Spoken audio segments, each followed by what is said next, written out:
Olha, a tecnologia está redesenhando completamente o mundo do trabalho, e isso está acontecendo agora, neste exato momento. E essa é uma transformação que vai muito, mas muito além da questão do emprego, sabe? Ela levanta umas preocupações bem profundas. Para a gente entender o que está em jogo, a gente precisa mergulhar fundo, e é exatamente isso que vamos fazer agora. Para começar, fica aquela pergunta no ar, né? Será que a formação que a gente tem, as habilidades que a gente desenvolveu até hoje, vão ser suficientes para o que o mercado vai exigir amanhã? Essa é uma questão central que meio que obriga todo mundo a olhar para o futuro com um pouco mais de atenção. A gente está vivendo uma nova revolução industrial. Só que essa é diferente de todas as outras. Não é mais aquela história de máquinas que substituem o trabalho pesado, a força bruta. Dessa vez, a mudança atinge o que nos define como profissionais, a nossa capacidade de pensar. E a diferença é gritante. Pensa bem. Na terceira revolução industrial, lá nos anos 70, as máquinas superaram a nossa força física. Eram mais fortes e rápidas. Hoje, na quarta revolução, o motor é a inteligência artificial. E ela está começando a superar o quê? As nossas habilidades cognitivas. E isso muda completamente as regras do jogo.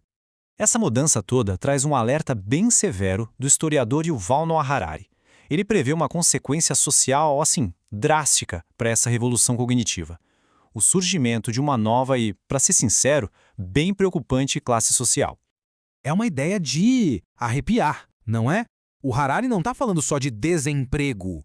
Ele está falando de pessoas que se tornam inempregáveis. Gente cujas habilidades simplesmente não têm mais lugar no mercado. A tecnologia avançaria tão rápido que seria impossível se requalificar a tempo.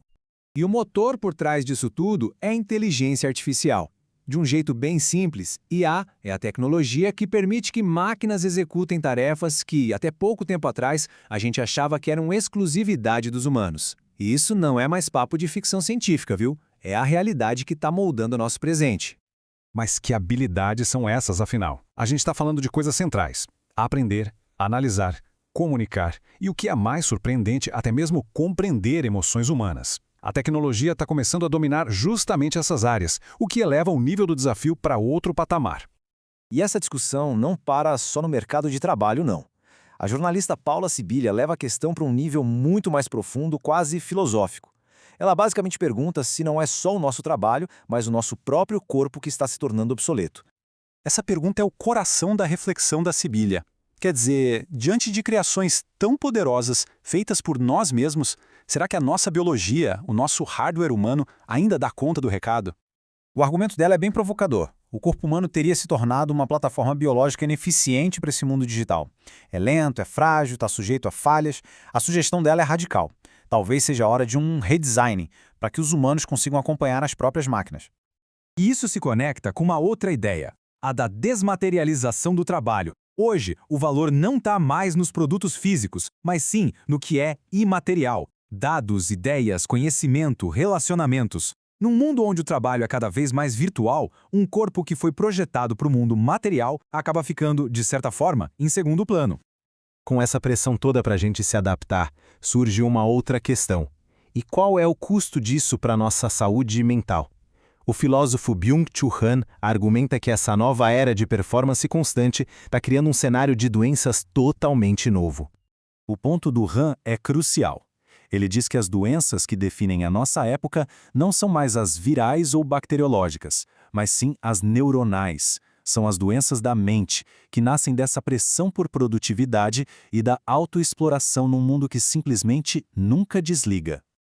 A gente está falando de quadros como depressão, transtorno de déficit de atenção e hiperatividade e, claro, a síndrome de burnout. Para o Han, isso não são falhas individuais, são sintomas de uma sociedade que exige um desempenho que acaba esgotando a nossa capacidade mental e emocional.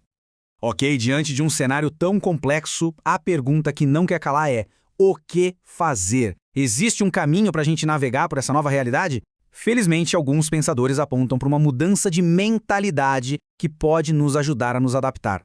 Essa nova mentalidade vem em alguns passos. Começa com uma postura de ser empreendedor da própria carreira, não só um executor. Isso exige um aprendizado contínuo para a vida toda e que seja guiado pela realidade, por dados, não por crenças. E tudo isso culmina no passo mais fundamental, o autoconhecimento. E esse último passo é, na verdade, o mais profundo e o mais desafiador de todos. Aquela máxima grega antiga nunca foi tão relevante, mas ao mesmo tempo nunca foi tão complicada de se seguir. E existe um motivo muito específico para isso. É aqui que o Harari volta com o aviso final. A mesma tecnologia que força essa mudança toda também é usada para nos entender e manipular. Algoritmos podem prever desejos e influenciar decisões de maneiras super sutis. A questão é, como diferenciar o eu autêntico da influência dos especialistas de marketing?